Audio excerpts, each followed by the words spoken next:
O que é o reino dos céus? Jesus, para explicar, vai contar algumas parábolas, precisamente 3 parábolas neste evangelho de hoje, para explicar o que é o reino dos céus. E hoje nós celebramos o 16º domingo do tempo comum. Vamos fazer uma leitura espiritual destas 3 parábolas num tempo assim muito pequeno.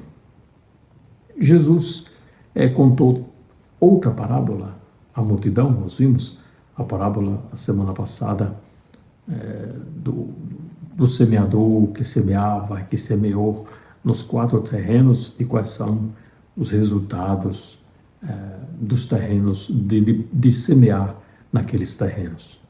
Hoje nós temos uma parábola para explicar o que é o reino dos céus. Tem a boa semente, mas ao mesmo tempo vai ter o joio, colocado pelo diabo, pelo inimigo.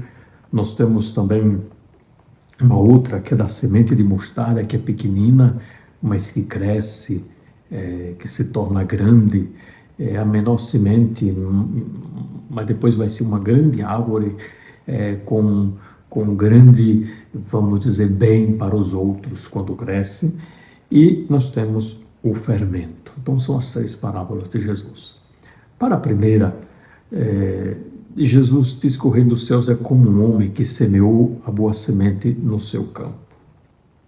Mas enquanto todos dormiam, aí veio o inimigo. É por isso que Jesus diz, vigiai, vigiai, vigiai. Porque o inimigo vem sempre querer enganar.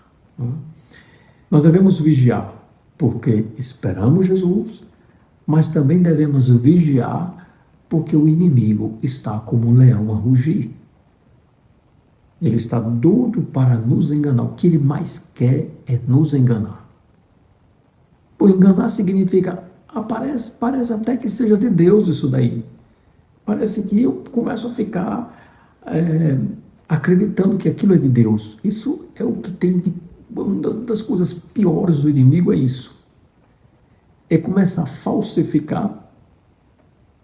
E como nós não temos esse olhar de Jesus, nós não temos esse discernimento de Jesus, nós começamos a acreditar que aquilo que é bom vem de Deus. E nem sempre o que aparece ser bom vem de Deus. Pode ser do diabo. É o caso aqui do joio. Porque esse homem que semeou a boa semente no seu campo, depois o inimigo vem e coloca o joio para quê? Para enganar. Mas aí vai ter um elemento importante que Jesus vai nos ensinar com essa parábola, que é a paciência. Este homem que semeou ficou sabendo que colocaram joios ali. Seus empregados avisaram. Esse homem não teve pressa, esse homem não seguiu o que pensavam esses empregados. Vamos lá, vamos arrancar, vamos separar. Não, calma. Ele diz, deixai crescer um e outro até a colheita. Então aqui para conhecer o reino dos céus, nós precisamos ter muita paciência. Isto é, o caminho de santidade, quem não tem paciência não se torna santo. A pressa, nós já sabemos, a pressa é inimiga da perfeição, e o que o diabo mais quer é que nós tenhamos pressa. E assim, com a pressa, você desiste da santidade.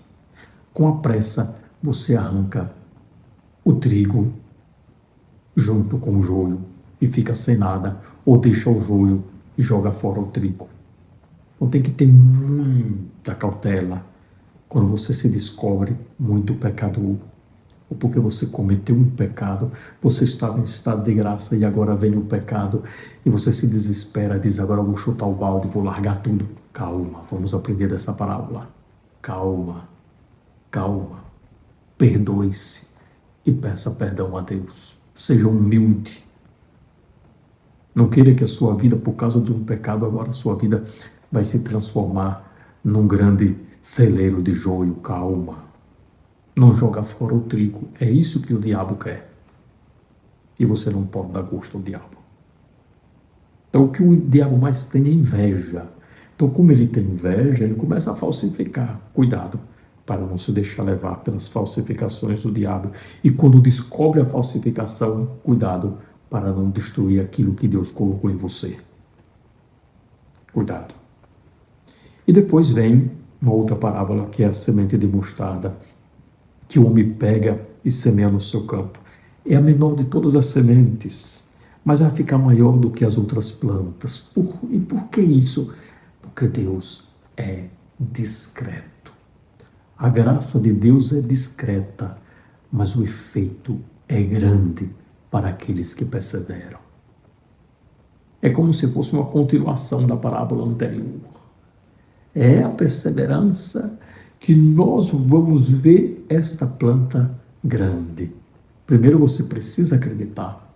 Precisa acreditar que essa sua pequena oração antes de dormir, ela tem efeito na sua vida. Você precisa acreditar que o perdão que você dá ao outro discretamente vai ter efeito na sua vida. Quando você reza por alguém, por aquele que te faz o mal, vai ter efeito na sua vida. E efeito benéfico. É uma semente que vai sendo plantada pouco a pouco e depois você vai ter uma planta grandíssima. Uma planta que vai dar conforto aos outros. Os pássaros vêm fazer ninhos em seus ramos. Então, uma vida doada pelos outros, por amor, na maior discrição, é uma grande abertura para que a graça de Deus faça crescer tudo o que é bom na sua vida. Depois tem o Reino dos Céus é como um fermento. O fermento é discreto. É discreto porque ele trabalha de dentro para fora. O fermento não faz barulho. Muito cuidado com aquilo que faz muito barulho. O fermento, ele vai crescendo, ele tem uma força interior. Essa é a força da graça de Deus que nos faz crescer, que nos faz grandes. Mas para ser grandes, nós devemos ser pequenos. Essa é a lógica do reino dos céus, essa é a lógica de Jesus, essa é a lógica do Evangelho. Para você ter o primeiro lugar, você tem que ocupar o último. Para você ser grande, você tem que ser pequeno. Para crescer, você tem que ser discreto. E para não destruir a sua obra, você precisa ter paciência. É este grande mensagem do Evangelho de hoje. Que o Senhor nos abençoe, nos guarde, nos conserve no seu amor, na perseverança. Amém.